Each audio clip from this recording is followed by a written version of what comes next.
اللہ نے فرمایا جو آگ میں سے سبز درخت نکالتا ہے وہ تمہیں پیدا کرنے پر بھی قادر ہے. اولیس الذی خلق السماوات والارض، اللہ نے فرمایا ذرا دیکھو زمین و آسمان کو جب پیدا کرنے پر قادر ہوں تو تمہیں پیدا کرنا مجھے کیا مشکل ہے، میں تو صرف اتنا کرتا ہوں. آیت نمبر 82 میں اللہ تعالیٰ نے فرمایا کہ میں تو صرف جب کوئی کام کرنا تو لفظ کن کہتا ہوں تو کام خود ہی ہو جاتا ہے. فسبحان الذی، میں پاک ہوں، تمام تر تعریفات اور بادشاہت میرے ہاتھ میں ہے. وَإِلَيْهِ تُرْجَعُونَ، تمہیں میرے پاس ہی آنا ہوگا.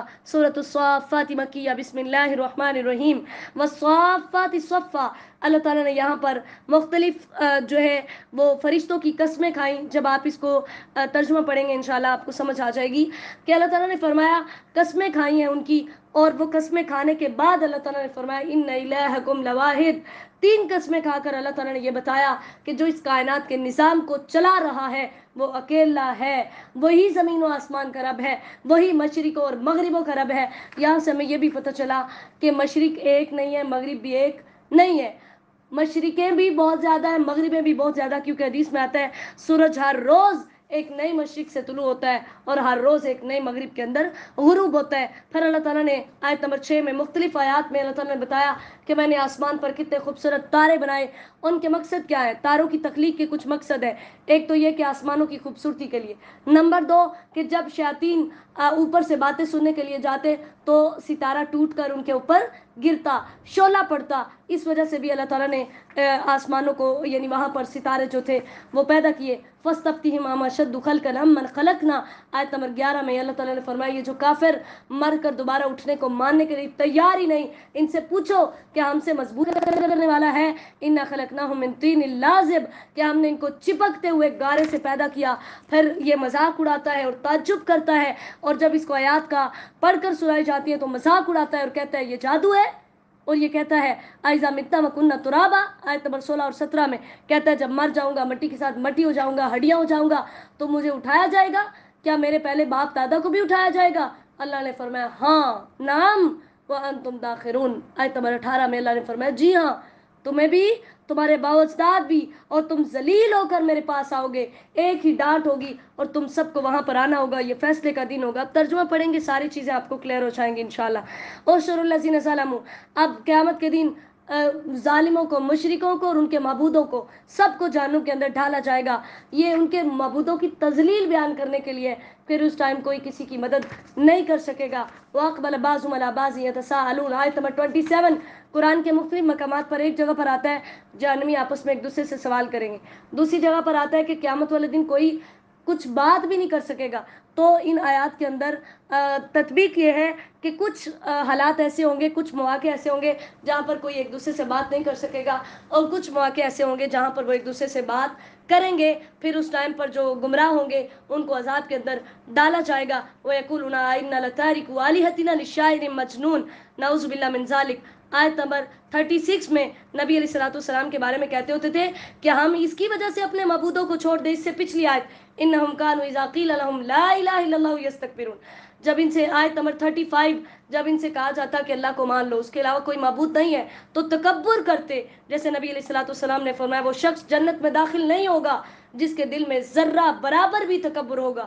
تو ایک آدمی نے پوچھا کہ اللہ کے نبی آدمی پسند کرتا ہے کہ اس کا کپڑا اچھا ہو، اس کا جوتا اچھا ہو، کیا یہ بھی تکبر ہے؟ آپ نے فرمایا نہیں، کیونکہ اللہ تعالیٰ خوبصورت ہے اور خوبصورتی کو پسند کرتا ہے. تکبر تو یہ ہے کہ اکڑ جانا اور لوگوں کو حقیر سمجھنا. اور پہلے نمبر پہ تو تکبر کرتے ہیں، دوسرے نمبر پر کہتے ہیں کہ اس دیوانے اور شاعر کی وجہ سے ہم اپنے معبودوں کو چھوڑ دیں. نعوذ باللہ من ذالک. آیت نمبر 37 میں اللہ نے فرمایا بل جاء بالحق، نبی علیہ السلام شاعر اور دیوانے نہیں ہیں، حق لے کر آئے ہیں. تم اپنے اس عمل کی وجہ سے جہنم کا عذاب چکھو گے، لیکن جو اللہ کے خالص بندے ہوں گے وہ جنتوں میں جائیں گے، انہیں پکیزہ رزق ملیں گے، انہیں میوے ملیں گے، وہ اس کے اندر ہمیشہ رہیں گے، تختوں کے اوپر بیٹھے ہوں گے. کیسے ان کو وہاں پر لذتوں والے پانی پلائے جائیں گے. لا غول فیہا عنہا ولا هم ينزفون، یعنی وہ جو شراب وہاں پیئیں گے اس سے ان کو سر درد نہیں ہوگا، پیٹ درد نہیں ہوگا، ان کا سر نہیں چکرائے گا. اور وہاں پر ان کو ایسی خوبصورت حوریں ملیں گی کأنہن بیض مکنون، گویا کہ وہ چھپے ہوئے انڈے ہیں.